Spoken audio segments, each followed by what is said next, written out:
Noong kapanahunan ni Pangulong Pera, 3 taon siyang nanuunan bilang Pangulo, ang suma total ng capital expenditure, yung capital outlay sa budget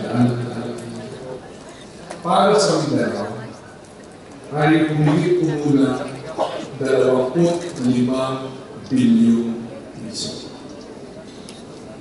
3 taon po yun. Ang suma, 25 bilyong piso. Sa 9 taon na panuntulan ni Pangulong GFA, ang suma total, hindi ito taon-taon, ang suma total na pinagkaloob na capital outlay para sa Mindanao ay kumulang 105 bilyong piso. Sa 5 taon ni Pangulong Pinoy, ang capital outlay para sa Mindanao, 260 billion pesos. Wala nang mas malinaw, wala nang mas konkreto pang paraan para patunayan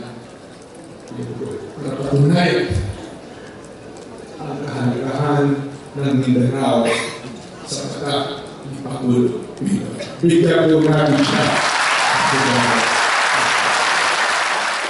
At ngayon, ang panawagan naman sa ating lahat, ituloy ang paghakbang para may magpatuloy, mapalawak at maging permanente ang pagbabago na nasimulan ni Pangulo Pinoy.